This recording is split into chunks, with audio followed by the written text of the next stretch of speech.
വീട്ടിൽ നാളെ കപ്പിയും ചിക്കനാന്ന് എനിക്ക് മുൻകൂട്ടി വിവരം കിട്ടിയിട്ടുണ്ടായിരുന്നു. അപ്പോൾ ഞാൻ എന്തായാലും വീട്ടിലേക്ക് വന്നിട്ടുണ്ട്, എൻ്റെ വീട്ടിൽ.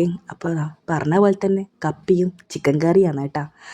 അപ്പോൾ രാവിലെ വന്നപാട് ഞാനത് പ്ലേറ്റ് എടുത്ത് അതിലേക്കെല്ലാം ഒഴിച്ച് തിന്നാൻ തുടങ്ങി കേട്ടോ.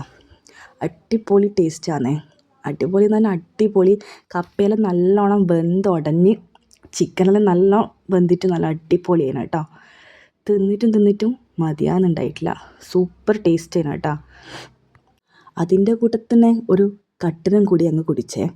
അപ്പോൾ ഏകദേശം പണിയെല്ലാം ഒരുങ്ങിക്കഴിഞ്ഞപ്പോൾ അമ്മൂമ്മയും മോനും റോട്ടിലവിടെ പോയിരുന്നിട്ട് കുശലം പറയാൻ തുടങ്ങി. പിന്നെ ഉച്ചയായപ്പോൾ ചിക്കൻ കറിയും പിന്നെ അയില പൊരിച്ചതുണ്ടേനെ. അപ്പോൾ അതെല്ലാം കൂട്ടിയിട്ട് ചോറ് തിന്ന്. പിന്നെ അത് കഴിഞ്ഞിട്ട് ഉച്ചയ്ക്ക് ശേഷം അമ്മേനെ 2 മാക്സി സൈഡ് അടിക്കാനുണ്ടേനെ കേട്ടോ. അതും അടിച്ച്. എനിക്ക് സൈഡ് അടിക്കാൻ മാത്രമേ അറിയൂ, ബാക്കിയുള്ള പരിപാടിയൊന്നും എനിക്കറിയില്ല. പിന്നെ വൈകുന്നേരം ആയപ്പം പഴംപൊരി ഉണ്ടായിരുന്നു, അതങ്ങ് ഉണ്ടാക്കിയിട്ട് കഴിച്ചു കേട്ടോ. കാണാൻ വലിയ ലുക്കൊന്നും ഇല്ലെങ്കിലും ടേസ്റ്റ് അപാരമാണ് കേട്ടോ.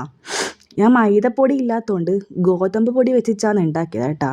പക്ഷേ അതിൻ്റെ ഒരു അഹങ്കാരമേ അതിന് പഴംപൊരിക്ക് ഉണ്ടായിട്ടില്ല. നല്ല ടേസ്റ്റ് ഉണ്ടായിരുന്നു.